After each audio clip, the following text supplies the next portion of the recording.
Blanchard here, Adrenaline Motorsports. You're listening to 1680 AM on your dial, internet radio. And here today with in-studio guest, a good friend, a longtime friend, as a matter of fact, Don Prieto. We were talking about Don's experiences in the publishing business, but I couldn't help but want to go back to one of the things we had discussed early on in the program about his hands-on experience as well when he came here and found work in various areas of the automotive performance industry. Why don't you talk to us a little bit about your chassis building experience? I know that you're a man of many hats, and this was one of them, I believe. Well, I didn't last very long at Mickey's because I tend to be a little insubordinate. So really, I got to know quite a few people, Paul Nicolini and Dick Holt and Elslone, who had subsequently purchased Chassis Research Company, and I just met a lot of people at the drag races, and I ended up at Woody Gilmore's Race Car Engineering. Yes, know him well. And I bought a used Race Car Engineering chassis from the Sandoval brothers, and I went into partners with Don Madden. And when we blew up most of Don Madden's motors, we even put one of your motors in it. Well, that was when he was the hair god, right? Right, exactly. And what my job was, I on an everyday ongoing proposition, I made the front axles and the wheel hubs, and Pete Ogden and Paul Sutherland and a couple of other guys welded the chassis together. And then when I was finished the machining of the pieces that I had been assigned to, my job was to do the final assembly. So I participated in some really famous cars like Pete Robinson's Tinker Toy. Wasn't that an amazing car? Frank Cannon's Hustler 5. Oh, yes. And Lachine and Drake car, the Yackel Plymouth car. Jim Ward and I put that together by ourselves when he was employed by Bainey.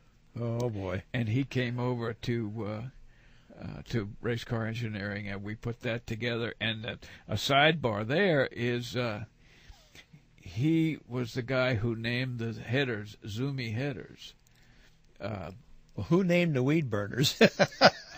I think that was just this came about, huh? Yeah, that was a matriculation. That just kind of happened. Yeah. Anyway, I worked for Woody for a couple of years, and from there ended up full-time at Yackel Plymouth, participating in running of their dragster.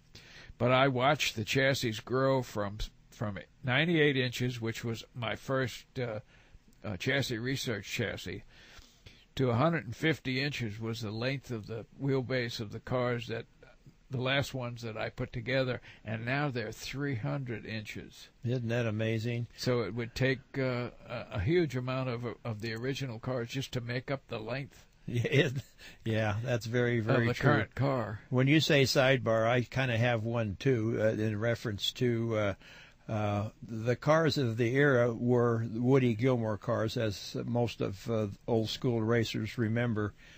And of course, being young guys, Dale Smart and myself could not afford a Woody car, but we had a wonderful tape measure that we could go out to the drag strip and try and figure out how to build one of those cars. And we actually were fortunate enough that because of Dale's facility, we could actually build a car there, and we copied as best we could a Woody Gilmore car. And, of course... I remember it well. Yes. And then we decided to get a real driver for it, and that was Bob Hightower. So, yeah. But that was one of the things that struck me, is if you didn't have a Woody car, you just weren't going to win anything. Well, the thing about the Woody car, Woodies were essentially the same as Fuller, who was the other major chassis builder at Kent the time. Fuller. I had dealings with him as well. Yeah, but... What Woody did was make a business out of it, much the same as Scotty Finn did. Fuller kind of ran a hobby shop. Yeah. And he would produce cars for his friends, and he was telling me that the first car that he got paid for was about the 7th or 8th car that he had built. Heck of a businessman. So he was not one of your guys that was driven to make money with his drag racing. On the other hand, Woody had a serious plan, and he had qualified craftsmen. He was probably the least qualified of anybody in the shop.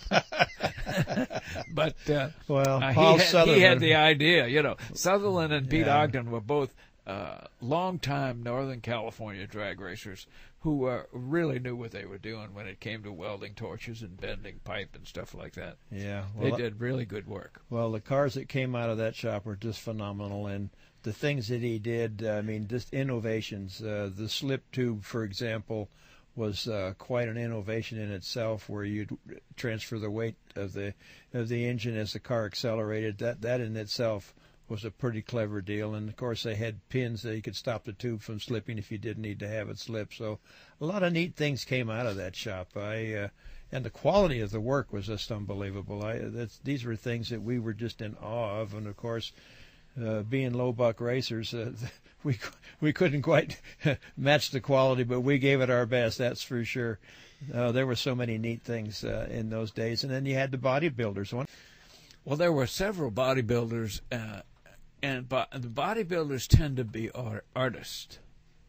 The people like Willie Sutton, who built the Cannon's body, Bob Sorrell, who built any number of cars, including the Smirnoff car and Joe Winter's car and Rendersky's car and a couple of Ivo's cars. And some Indy cars, too, I think. And Indy cars. Yeah, right. And Wayne Ewing, who was probably had the best eye of the whole bunch and could really do beautiful work.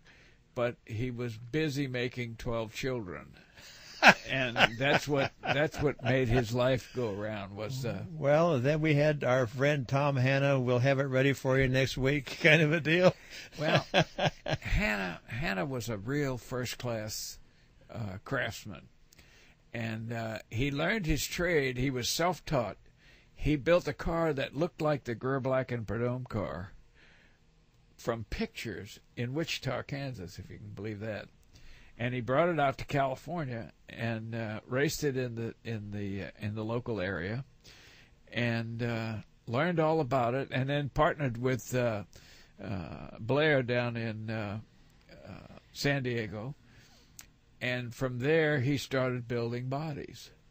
And he built, without a doubt, the prettiest of the bodies of that era, and it was definitely the era of the swoopy body. The Atlas oil tool car. John Bateman, right? Yeah, the Kreitz and Greer car, the blue car with a beautiful tail section on it. There were dozens and dozens of cars, and he hired people like Tom Job, and took some of his work down to California Metal Shaping to get the on Hooper Street there off of Washington. Get some of the basic metal stamped into a form where he could start making it into a beautiful dragster body.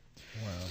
And he was really first class. And nowadays he's still at it, although he stopped building bodies and went to Wichita and started a company called Rose. What's that? Rose something. They make tack and stuff for horses that they sell through Kmart. Oh, so really? he has made himself lots and lots of money.